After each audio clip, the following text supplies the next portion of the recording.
ओम ज्ञानतिमिरान्धस्य ज्ञानाञ्जनशलाकयाः चक्षुरुन्मीलितं येन तस्मै श्रीगुरवे नमः।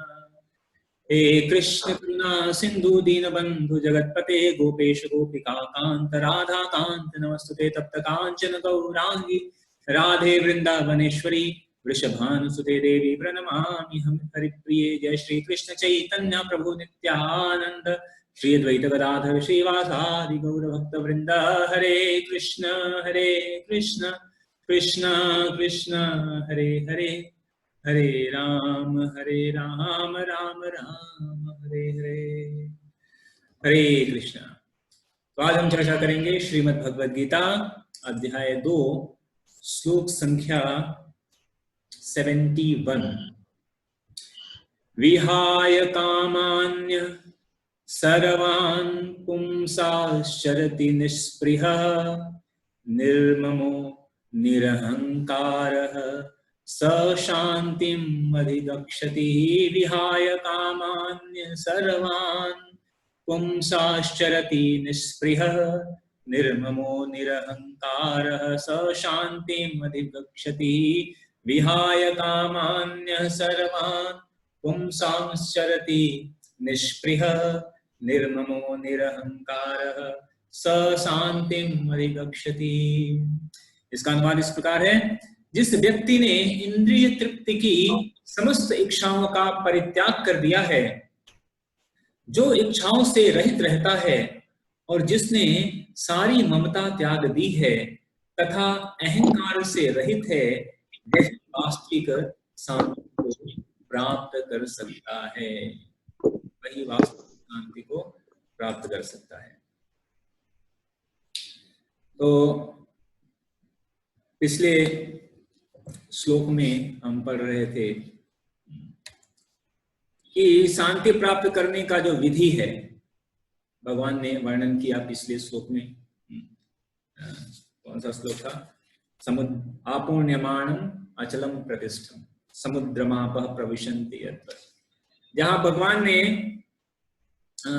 कृष्ण भावना भावित व्यक्ति की जो तुलना है वह समुद्र से की है, समुद्र से की है। लेकिन आगे इस श्लोक में भगवान उस व्यक्ति को या जो शांति प्राप्त करता है ऐसे व्यक्ति का और डिटेल से चर्चा कर रहे हैं। और जैसे समुद्र जो है वह अचल है, वह कभी चलायमान नहीं होता है, स्थिर रहता है। तो एक रूप में तो ठीक है तुलना, लेकिन हर रूपों में इसकी अगर तुलना की जाए तो वह उचित नहीं है। इसलिए भगवान यह आगे के श्लोक में इसको थोड़ा और भगवान यहाँ पर यह बात को स्पष्ट करते हैं कि शांति कौन सा व्यक्ति शांति प्राप्त कर सकता है, उसको उसी क्रम को भगवान और यहाँ पे आगे बढ़ाते हैं। तो विशेष रूप में यहाँ पर 4 चीजों के बारे में भगवान ने वर्णन किया है। पहला है विहाय कामान्य, जिस व्यक्ति ने इंद्रिय तृप्ति की समस्त इच्छाओं को परित्याग किया है, इच्छाओं का परित्याग। दूसरा है जो निस्पृह है, जिसे किसी प्रकार की स्पृहा नहीं है, पुरुष इच्छा रहित और निर्ममो निरहंकार। तो यह 4 जो है पॉइंट्स भगवान यहाँ पर वर्णन कर रहे हैं, तो उसको सिलसिलेवार हम चर्चा करेंगे। तो सबसे पहला पॉइंट भगवान यहाँ पर बता रहे हैं कि जिस व्यक्ति ने, कौन व्यक्ति शांति प्राप्त कर सकता है, तो पहला पॉइंट बता रहे हैं कौन व्यक्ति, वह व्यक्ति जिस व्यक्ति ने इंद्रिय तृप्ति की समस्त इच्छाओं का परित्याग कर दिया है। जिस व्यक्ति ने इंद्रिय तृप्ति की समस्त इच्छाओं का परित्याग कर दिया है, ऐसा व्यक्ति शांति प्राप्त कर सकता है। तो इसके समझने के लिए हम चर्चा कर रहे थे कुछ दिन पहले खोला बेच श्रीधर का चरित्र। तो खोला बेच जो श्रीधर थे, उन्होंने अपनी इंद्रिय तृप्ति की समस्त इच्छाओं का परित्याग कर दिया था भगवान के लिए। ऐसा वर्णन आता है, चैतन्य भागवत में वर्णन आता है कि एक बार जो भगवान जब विशेष जब महाप्रकाश लीला कर रहे थे और उस समय चैतन्य महाप्रभु जो है स्वर्ण सिंहासन पे आरूढ़ होकर जो है सभी भक्तों को उनके इच्छित फल स्वरूप जो है वर दे रहे थे। तो चैतन्य महाप्रभु ने खोला वे श्रीधर को बुलाया और खोला वे श्रीधर को बुलाया, कहा कि देखो तुमने मेरी जीवन भर आराधना की है, तुमने मेरी जीवन भर आराधना की है, यहाँ तक कि तुमने तुम्हारे द्वारा दिए गए जो फूल के पत्ते थे यानी केले के जो पत्ते थे उस पर ही मैंने सदा भोजन किया है। तुमसे तुम्हारे द्वारा लिए गए केले के पत्ते पर ही मैंने सदा भोजन किया है और तुम्हारे हाथ के बहुत से पदार्थ मैंने खाए हैं। इसलिए हे श्रीधर देखो मेरे रूप को देखो। भगवान चैतन्य महाप्रभु अपने जो है ईश्वरीय रूप को, सामान्यतः चैतन्य महाप्रभु हमेशा अपने आप को भगवान के रूप को छुपाए रखते थे, लेकिन उस दिन उन्होंने कहा कि देखो मेरे ईश्वरीय रूप को देखो और यदि तुम चाहो तो मैं तुम्हें अष्ट सिद्धि ऐसा वर दूं कि अष्ट सिद्धियां तुम्हारी दासी बन जाए, ऐसा वरदान तुम्हें मैं दे देता हूं। ठीक है, मेरा दर्शन कभी व्यर्थ नहीं जाता है, इसलिए हे जो है श्रीधर आप वरदान मांगो। ऐसा चैतन्य महाप्रभु श्रीधर को बोलते हैं। तो श्रीधर कहते हैं कि नहीं नहीं नहीं। श्रीधर जी क्या उत्तर देते हैं, कहते हैं कि जैसे एक कोई व्यक्ति होता है, श्रीधर कहते हैं कि देखिए ये भगवान ये आपकी चाल है। जैसे कोई व्यक्ति है, कोई व्यक्ति जिस चीज से कोई व्यक्ति हार जाए वह व्यक्ति उसका प्रदर्शन नहीं करता है। अगर कोई व्यक्ति किसी चीज से हार जाता है तो वह व्यक्ति उसको छिपा के रखता है, किसी को बताता नहीं है कि ये देखो ये भेद मत बताना किसी को, नहीं तो अगर किसी को पता चल गया तो वो मुझे हरा देगा, ऐसा होता है ना। तो जो भेद छिपाते हैं, तो श्रीधर कहते हैं कि भगवान आपकी चाल में समझ गया, ठीक है, आप क्या चाहते हैं, क्योंकि आप जो है केवल और केवल आप भक्ति से जीते जा सकते हैं और इसीलिए आप ये जो भक्ति है ना, ये जो प्रेम भक्ति है इसको छिपा के रखते हैं। इसको क्या करते हैं, छिपा के रखते हैं, किसी को दिखाते नहीं। क्यों नहीं दिखाते हैं, क्योंकि अगर प्रेम भक्ति मिल गया तो वो क्या होंगे, भगवान क्या हो जाएंगे, उससे हार जाएंगे भगवान क्या हो जाएंगे, उसके अधीन हो जाएंगे। तो भगवान क्या कहते हैं कि उस प्रेम भक्ति को छिपा कर रखते हैं। जैसे कोई भी व्यक्ति अपने जिससे वो हार जाए उसको छिपा के रखता है, तो श्रीधर कहते हैं देखो आप जो है मेरे से अधिक चाल मत चलो, और आप क्या चाहते हो, मेरे को यह ऐश्वर्य ये सब देकर आप मेरे को बहलाना चाहते हो, फुसलाना चाहते हो, मैं आपके झांसे में आने वाला नहीं। तो भगवान पुनः कहते हैं कि नहीं नहीं नहीं, नहीं कहते कि तुम अगर चाहो तो मैं तुम्हें सारे पद दे सकता हूँ, ब्रह्म पद दे सकता हूँ, जो भी तुम्हें चाहिए मैं तुम्हें दे सकता हूँ।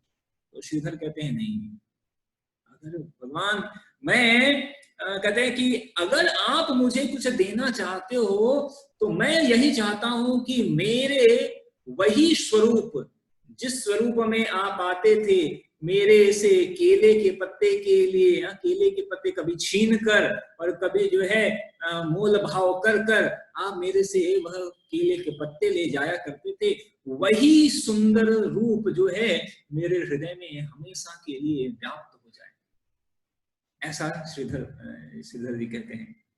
और आगे श्रीधर कहते हैं कि वही आप जन्म जन्म में मेरे नाथ हो, स्वामी हो, आपके युगल चरण ही मेरे प्रभु हो। ऐसा कहते कहते श्रीधर का प्रेम भाव बढ़ जाता है और वे दोनों बाहु उठाकर बड़े जोर जोर से रोने लगते हैं। तो भगवान चैतन्य प्रभु हंसने लगते हैं और हंसकर बोलते हैं कि श्रीधर मैं तुमको एक महाराज्य, एक पूरे लोक का राज्य या स्वामी तुम्हें बनाना चाहता हूं। मैं तुम्हें क्या करता हूं, एक पूरा प्लेनेट दे देता हूं, वहां का राजा बना देता हूं। ठीक है, तो इस बात पर श्रीधर क्या बोलते हैं, हे प्रभु मुझे कुछ भी नहीं चाहिए, बस ऐसी कृपा कीजिए कि मैं आपका नाम जो है वह गाता रहूं। मुझे राज्य नहीं चाहिए, केवल आपका नाम मैं गाता रहूं, इसके अलावा मुझे और कोई इच्छा नहीं है। आप मुझे बहलाइए फुसलाइए मत, और मुझे कुछ नहीं चाहिए। आपका वो युगल चरण जो है मेरे हृदय में व्याप्त रहे, और मैं आपके जो है नाम को जो है इसी प्रकार से गाता रहूं, इसके अलावा मुझे और कुछ नहीं चाहिए। बाकी का अष्ट सिद्धि और वो सब आप अपने पास रखिए। तो चैतन्य महाप्रभु जो है बहुत प्रसन्न हो जाते हैं और श्रीधर को अपने गले लगा लेते हैं। तो कहते हैं कि यह जो महाप्रभु कहते हैं कि वास्तविक रूप में श्रीधर मैंने इतनी बार तुम्हारी मति को टालने का प्रयास किया, लेकिन तुम डिगे नहीं। तो अब मैं तुम्हें यह भक्ति, प्रेममय भक्ति देता हूं, जो कि बड़े से बड़े साधक के लिए भी दुर्लभ है। ब्रह्म पद इन सबसे भी परम दुर्लभ है, वो मैं तुम्हें भक्ति देता हूं, जिसको न धन न जन न पंडिताई विद्या धन रूप कुल वेशभूषा इन सब को जो है इन सब से तो अहंकार बढ़ जाता है, लेकिन भक्ति जो है केवल इन सब से जो है उच्च है। तो इस प्रकार जो है भगवान श्री चैतन्य महाप्रभु गोलावेश श्रीधर को जो है प्रदान करते हैं, अपनी भक्ति प्रदान करते हैं। तो ये एक उदाहरण है कि जिसने अपनी इंद्र तृप्ति की समस्त इच्छा त्याग दिया। एक और उदाहरण आता है शास्त्र में, वो आता है गंधर्व राज का। गंधर्व राज क्या थे? ब्रह्म वैवर्त पुराण में वर्णन आता है कि जो गंधर्व के एक राजा थे, उन्होंने गुरु की आज्ञा लेकर जो है पुष्कर तीर्थ में जाकर, पुष्कर तीर्थ जो है क्या कहते हैं, राजस्थान में पड़ता है, तो पुष्कर तीर्थ में जाकर वहां पर शिव जी की आराधना किया, और बहुत आराधना किया, तपस्या किया। शिव जी प्रसन्न हो गए। तो जब शिव जी प्रसन्न हो गए तो उन्होंने कहा कि आप बताओ तुम्हें आपको क्या वरदान चाहिए। तो गंधर्वराज कहते हैं कि अगर आप मेरे वरदान से, मेरे तपस्या से, मेरी भक्ति से प्रसन्न हैं, तो आप मुझे ये वरदान दीजिए कि मुझे भगवान श्री कृष्ण की भक्ति प्राप्त हो जाए और मेरे को एक पुत्र प्राप्त हो जो कि परम वैष्णव बने। तो शिव जी कहते हैं कि देखो, वास्तविक रूप में यह जो कृष्ण भक्ति प्रदान करने का यह जो वरदान आप मांग रहे हो, इसको देने में मेरे को कोई रुचि नहीं है। मैं ये वरदान देना नहीं चाहता, ये मैं किसी को देता नहीं। आप और कोई वरदान मांगो। वो कहते हैं कि आप अगर कोई मांगो तो मैं आपको ब्रह्म का पद दे दूं, मैं आपको इंद्रत्व अमरत्व दे दूं, मैं आपको जो है सिद्धि योग दे दूं, मृत्यु पर विजय प्राप्त करने का मंत्र दे दूं, ये सारी चीजें मैं दे दूं, लेकिन ये कृष्ण भक्ति और ये सब आप मत मांगिए, ये सब मेरे को इसमें कोई रुचि नहीं है ये सब देने में। तो आगे जो है गंधर्वराज कहते हैं कि भगवान, आप ये जो इंद्रत्व अमरत्व सिद्धि और यहाँ के ब्रह्म पद की बात कर रहे हो, वास्तविक रूप में कृष्ण भक्ति के आगे इसका कोई मूल्य नहीं है।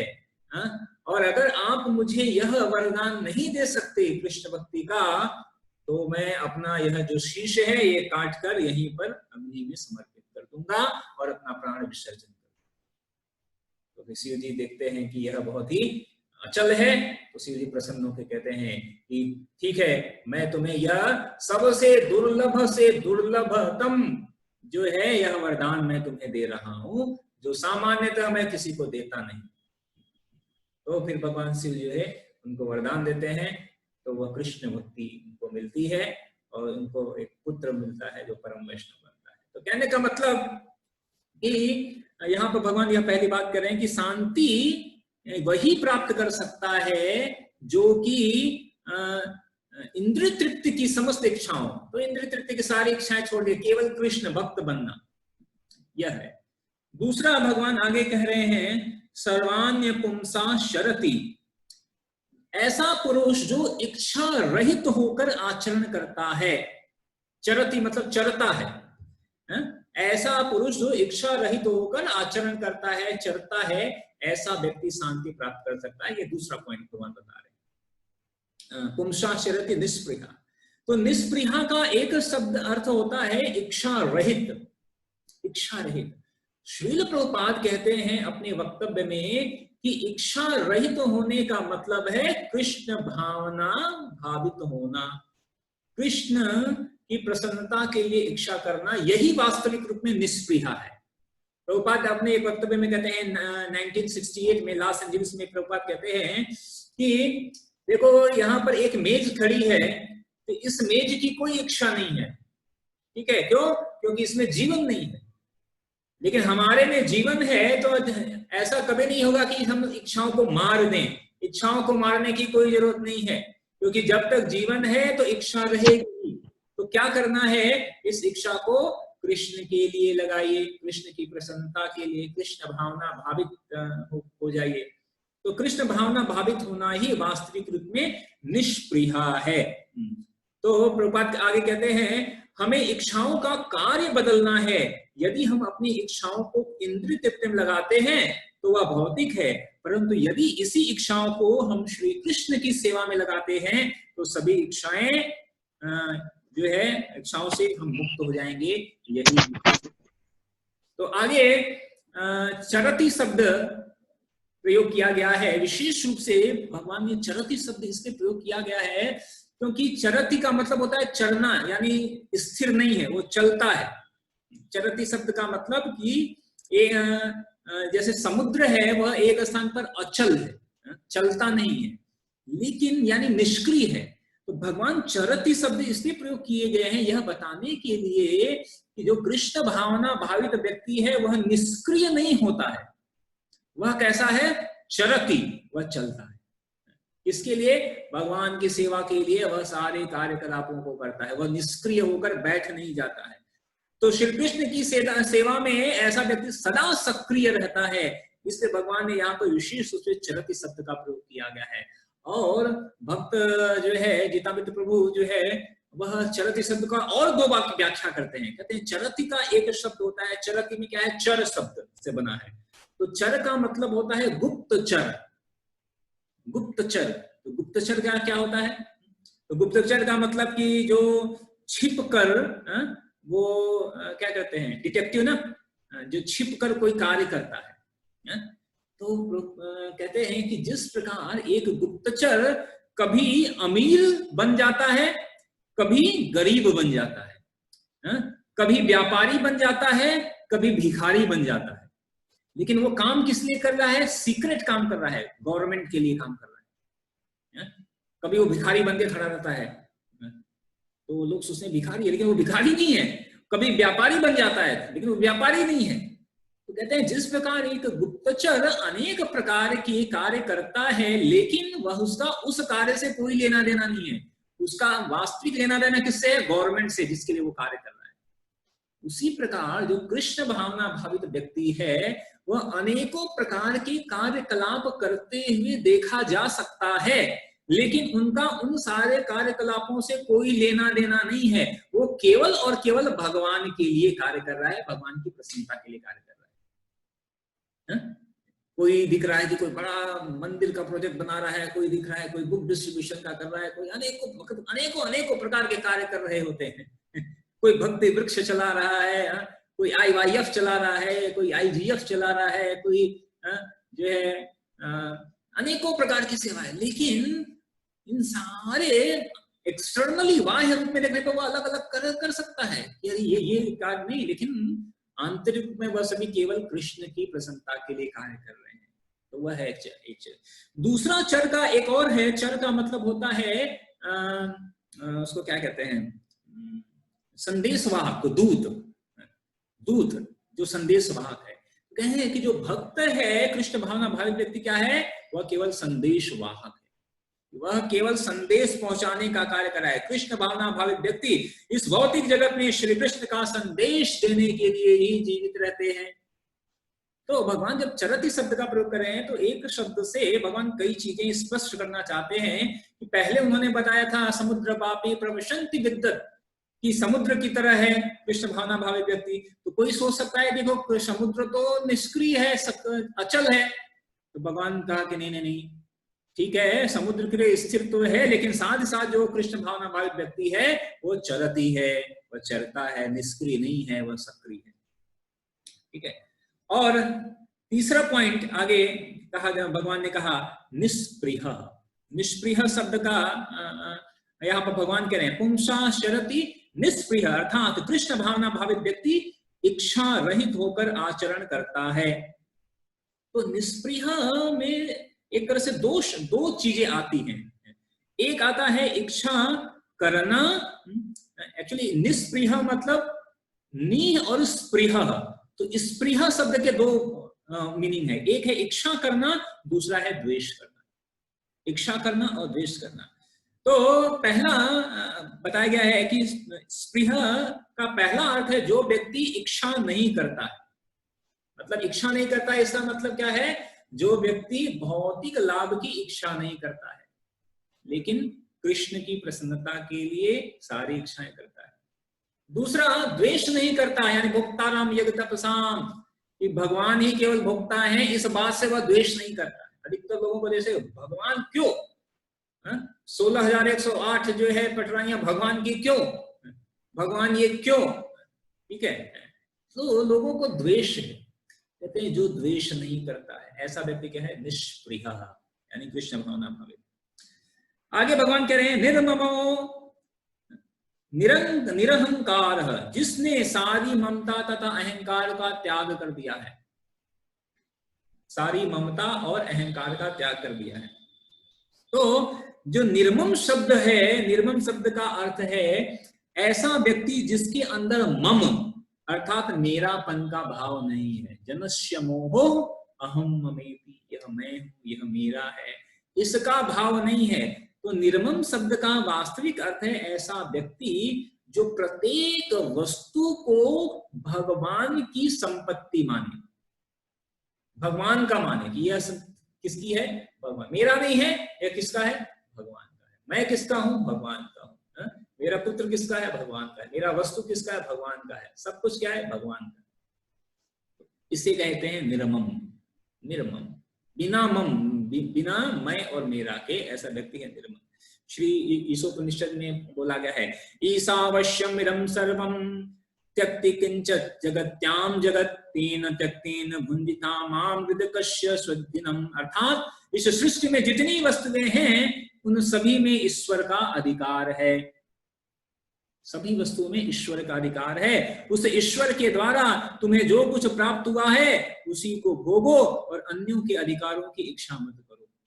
तो सब कुछ किसका है, भगवान का है। ईशावश्यम ईशावश्यम इदं सर्वम, यह सब कुछ किसका है, भगवान का है। तो जब यह भावना आ जाए तभी कोई व्यक्ति शांति प्राप्त कर सकता है। और क्या भगवान ने कहा, निरंकार, जिसे किसी प्रकार का अहंकार नहीं होता है। तो प्रभुपाद भगवद गीता में 5.29 में शांति प्राप्त करने के लिए जिन 3 बातों का उल्लेख है उसमें एक यह बात भी है, निरहंकार। निरहंकार का किससे जो है कनेक्शन है, भगवान क्या कहते हैं, भोक्ता राम यज्ञ तपसाम सर्वलोकम महेश्वरम सुहृदम सर्वभूतानाम ज्ञात्वा माम शांति वृक्षति। सुहृदम सर्वभूतान, भगवान कह रहे हैं कि मैं सुहृद हूं, सबका सुहृद हूं। ठीक है, भगवान कह रहे हैं कि मैं ऐसा भाव हो, जिसके ऐसा व्यक्ति जिसके अंदर किसी प्रकार का अहंकार नहीं है। अहंकार नहीं होने का मतलब क्या है, अहंकार होने का मतलब क्या है कि मैं श्रेष्ठ हूं। अहंकार नहीं होने का मतलब, अहंकार नहीं होने का मतलब कि वह सबको सुहृद है। ठीक है, अगर जिसके अंदर अहंकार है वह केवल अपने आप की चिंता करता है, अपने से केवल मित्रता करता है, अपने आप को श्रेष्ठ बताता है। लेकिन भगवान कह रहे हैं मैं सुहृदम सर्वभूतानां, मैं सभी का मित्र हूं, सुहृद मित्र हूं। तो भगवान यह कह रहे हैं कि ऐसा व्यक्ति जिसमें मैं श्रेष्ठ हूं ऐसा भाव नहीं है, जो यह जानता है कि भगवान है सुहृदम सर्वभूतानां, ऐसा व्यक्ति ही शांति प्राप्त कर सकता है। ठीक है, तो जो यह जान जाए कि श्री कृष्ण सर्वश्रेष्ठ हैं क्योंकि वे सभी जीवात्माओं का हित करने वाले हैं। श्री कृष्ण प्रत्येक जीवात्मा के हृदय में परमात्मा रूप में व्यवस्थित हैं और वो प्रत्येक जीवात्मा का हित करने वाले हैं। जब कोई यह व्यक्ति यह बात को जान जाता है तो वास्तविक रूप में वह व्यक्ति शांति प्राप्त कर सकता है। तो आगे प्रभुपाद तात्पर्य में यह भी बात कहते हैं कि जो मायावादी हैं वो निरहंकार, जो यहाँ पे शब्द प्रयोग किया है भगवान ने, निर्ममो निरहंकार, तो निरहंकार को लेकर मायावादी लोगों का तर्क ये होता है कि निरहंकार का मतलब ऐसी अवस्था प्राप्त कर लेना जहां पर जीव का अहम भाव जो है, मैं वाला जो भाव है वह समाप्त हो जाए। तो प्रभुपाद कहते हैं कि नहीं, वास्तविक रूप में जो यह अहम भाव है, क्योंकि जो सूक्ष्म शरीर है वह 3 चीजों का बना है ना, मन, बुद्धि और अहंकार। तो जो अहम वाला जो भाव है वह कभी समाप्त नहीं हो सकता। प्रभुपाद कहते हैं, इसका खंडन करते हैं कि जो मायावादी ये कहते हैं कि यह पूरा मैं एकदम समाप्त हो जाए, अपने आप को मिटा देना, अपना व्यक्तिगत सत्ता खो देना, प्रभुपाद कहते हैं नहीं। क्यों? क्योंकि भगवान भगवत गीता में 2 बारों में ये ऐसा कहते हैं कि ऐसा कभी नहीं हुआ है कि मैं न हूं, और ऐसा कभी नहीं हुआ है कि तुम न हो। भगवान भगवत गीता में कहते हैं ना कि ऐसा कभी नहीं हुआ कि तुम न हो और मैं न हूं, यानी कि तुम भी शाश्वत हो, मैं भी शाश्वत। भगवान ये बात कहते हैं, आत्मा भी शाश्वत है। तो आत्मा पूर्ण रूप में अपना अस्तित्व कभी समाप्त नहीं करती है वास्तविक रूप में। तो वास्तविक रूप में यह जो जब मायावादी जो कहते हैं निरहंकार, प्रभुपाद उसका खंडन करते हैं कि वास्तविक रूप में जो निरहंकार है वह ऐसा नहीं है। निरहंकार का मतलब है कि हम सभी जीवात्माओं के पास जो अहंकार है अभी वह मिथ्या अहंकार है, उस मिथ्या अहंकार को वास्तविक अहंकार में परिणित कर देना है। अभी हम मिथ्या अहंकार से ग्रसित हैं, लेकिन जब यह मिथ्या अहंकार जो वास्तविक अहंकार बन जाए, वास्तविक अहंकार क्या है कि मैं कृष्ण का दास हूं, यह भी एक अहंकार है कि मैं कृष्ण दास, यह मैं की जो भावना कि मैं कृष्ण का सेवक हूं, यह भावना जो है यह समस्या का कारण नहीं कि मैं कृष्ण का सेवक हूं, यह वास्तविक अहंकार। अभी हम मिथ्या अहंकार है कि मैं ये हूं, मैं यह व्यक्ति हूं, मैं यह पोस्ट है मेरा, ठीक है, अपनी बाह्य स्थिति से जो अपनी पहचान कर रहे हैं। तो यह अहंकार को त्यागना है। निरहंकार का मतलब इसको तो त्यागना है, लेकिन जो वास्तविक अहंकार है कि मैं भगवान का सेवक हूं, यह अहंकार की स्थिति जो है यह वास्तविक अहंकार है। प्रभुपाद कह रहे हैं कि यह इसमें कोई समस्या नहीं है। तो हमें मिथ्या अहंकार से वास्तविक अहंकार की तरफ आना है, मायावाद की तरह नहीं कि हम अपने मैं के अस्तित्व को ही समाप्त कर दें। तो इस प्रकार यह प्रमुख रूप से 4 चीजें पॉइंट्स यहाँ पर भगवान बता रहे हैं कि ऐसा व्यक्ति क्या कर सकता है, शांतिम अधिगच्छति, अर्थात वह शांति प्राप्त करता है। तो शांति का मतलब पिछले भी हमने चर्चा किया था कि भय और दुख से मुक्ति या निर्भयता की स्थिति, कि वह निर्भय हो जाता है। निर्भय की वह स्थिति जहां पर जन्म मृत्यु का प्रवाह शांत हो जाता है, वह निर्भय की स्थिति श्री कृष्ण के चरण कमलों में प्राप्त हो जाती है। जब भगवान के चरण कमल प्राप्त होंगे वहां पर जन्म मृत्यु का कोई भय नहीं होगा, जन्म मृत्यु का भय नहीं होगा। तो ऐसी निर्भयता की स्थिति, ऐसी शांति की स्थिति प्राप्त हो सकती है किसी जीव को। तो पुनः मैं एक बार रिपीट करूंगा कि भगवान ने कौन कौन से 4 पॉइंट्स बोले। पहला पॉइंट क्या बोला भगवान ने कि जिस व्यक्ति ने इंद्रिय तृप्ति की समस्त इच्छाओं का परित्याग कर दिया हो वह शांति प्राप्त कर सकता है। दूसरा भगवान यहाँ पे बता रहे हैं ऐसा पुरुष जो इच्छा रहित होकर आचरण करता हो वह शांति प्राप्त कर सकता है। तीसरा पॉइंट भगवान ने बताया कि जिसने सारी ममता तथा अहंकार को त्याग दिया हो वह शांति प्राप्त कर सकता है। और चौथा जो है भगवान ने, वास्तविक में चौथा यही पॉइंट है, निरहंकार, निर्ममा निरहंकार की चौथा पॉइंट यही है कि ऐसा व्यक्ति शांति प्राप्त कर सकता है। तो वह यह 4 चीजें, 4 पॉइंट्स पूरे श्लोक में यह दिया गया है कि ऐसा ही व्यक्ति वास्तविक रूप में शांति प्राप्त कर सकता है। तो प्रभुपाद एक बंगाली भाषा में एक पद्य भी लिखते हैं, मैं इसको पढ़ता हूँ। श्रील प्रभुपाद का एक कविता है। कामचारी सवयेवा निष्प्रिय धीमान सर्वत्र भ्रमण करे नारदीय गान ममता विहीन आर अहंकार नाई तार शांति विनिश्चित से ही अनंत गोसाई। तो यहाँ पर श्री प्रभुपाद कह रहे हैं कि जिस प्रकार भगवान का गुणगान करते हुए नारद जी सर्वत्र भ्रमण करते रहते हैं, उसी प्रकार जो व्यक्ति स्पृहा, ममता तथा अहंकार छोड़कर भगवान श्री कृष्ण का गुणगान करते हुए प्रचार करता है, उसे शांति की प्राप्ति सुनिश्चित है। प्रभुपाद ने पूरे भगवत गीता का ये श्लोक अपने 4 लाइन के बंगाली पद्य में दे दिया।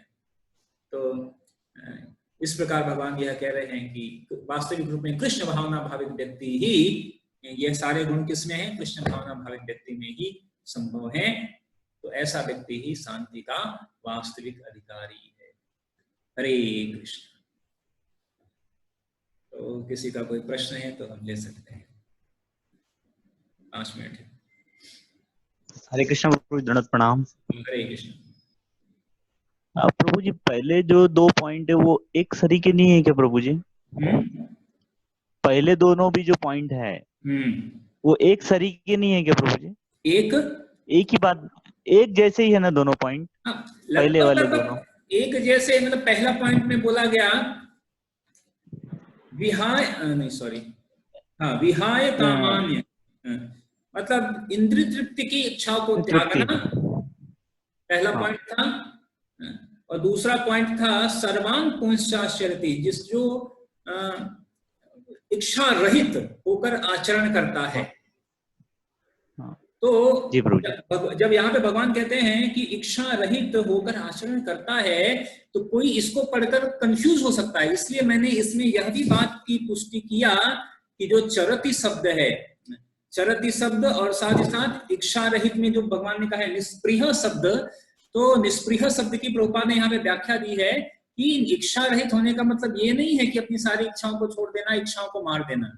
इच्छा रहित होने का मतलब है कि अपनी इंद्रिय तृप्ति के लिए इच्छा न करना, लेकिन कृष्ण की प्रसन्नता के लिए सारी इच्छाएं करना। तो लगभग तो है, एक जैसा ही है बात है। पहले कह रहे हैं कि विहाय कामान, इंद्रिय तृप्ति की इच्छा छोड़ना, और फिर कह रहे हैं इच्छा रहित। तो पहले एक तो है कि किसी ने इंद्रिय तृप्ति की इच्छा तो छोड़ दी। उदाहरण के लिए दोनों में अंतर क्या हो सकता है? जैसे अनेकों योगी हैं जिन्होंने इंद्रिय तृप्ति की इच्छा तो छोड़ दी है, लेकिन वो क्या सोचते हैं कि मैंने इंद्रिय तृप्ति की इच्छा छोड़ दी, कोई इंद्रिय तृप्ति तो नहीं करता हूं, और क्या करूंगा? केवल शांत निष्क्रिय केवल ध्यान करूंगा, सारी इच्छाओं को मार दूंगा। प्रभुपाद कह रहे नहीं, ऐसा नहीं। इंद्रिय तृप्ति तो छोड़ दिया, जैसे अनेकों लोग तपस्वी हैं, अनेकों लोग ज्ञानी हैं, योगी हैं, बड़ी बड़ी करते हैं, कोई इंद्रिय तृप्ति नहीं करते हैं, लेकिन कृष्ण का भजन कितने लोग करते हैं यह भी समझनी है। कृष्ण का भजन सभी नहीं करते हैं नहीं। तो जब यहाँ पे भगवान कह रहे हैं कि निष्पृहा, तो यहाँ का मतलब कि जो ऐसा व्यक्ति जो इच्छा रहित तो होकर आचरण करता है, लेकिन कौन सी इच्छा? भौतिक इच्छा के रहित, आध्यात्मिक इच्छा का वह त्याग नहीं करता है। प्रभुपाद तात्पर्य में इसको क्लियरफाई कर रहे हैं, भगवान के अंदर के अंतरंग भाव को समझकर प्रभुपाद यह क्लियर कर रहे हैं। तो देखने में तो एक तरह लगता है, लेकिन है दोनों में अंतर। ऐसा बहुत लोग हैं जो बड़ी बड़ी तपस्या करते हैं लेकिन भक्त नहीं है, भगवान का भजन नहीं करते। ठीक है, एकदम ऐसे पानी में खड़े होकर, ये खड़े होकर, सर्दी में आग, गर्मी में आग जलाकर ऐसे तपस्या करेंगे, लेकिन भजन नहीं करते, भगवान की भक्ति नहीं करते। ठीक है, तो केवल इच्छा करो, लेकिन भगवान को सेंटर में रख के करो। हाँ, इच्छा करो भगवान के लिए, इच्छा करो भगवान की। जो निष्पृहा, तो इसका मतलब ये है कि समस्त पुरुष जो इच्छा रहित होकर चलता है, निष्क्रिय नहीं है, इसीलिए भगवान ने तुरंत चरति शब्द भी प्रयोग किया। और निष्पृहा, निष्पृहा मतलब कुछ इच्छा नहीं है तो शांत रहेगा, लेकिन भगवान करे नहीं, चरति, चरता है, शांत नहीं है भाई, सक्रिय है वो। तो यानी सक्रिय है लेकिन इच्छा नहीं है। तो जब इच्छा नहीं है तो सक्रिय कैसे है? तो इच्छा किसकी करता है? कृष्ण की सेवा की इच्छा। तो यह बात क्लियरिफाई करते हैं। इसीलिए वास्तविक में अगर हम तात्पर्य न पढ़े तो लोग तो बस केवल मतलब इसका अनुवाद पढ़कर कुछ भी अर्थ निकाल लेंगे, निकल जाएगा, कुछ भी अर्थ निकाल लेंगे। इसीलिए प्रभुपाद के तात्पर्य, आचार्यों के तात्पर्य इसमें महत्वपूर्ण। ठीक है, हरे कृष्ण। इस तो समय खत्म हो गया है। हरे कृष्ण, हरे कृष्ण, हरे कृष्ण। दंडवत प्रणाम।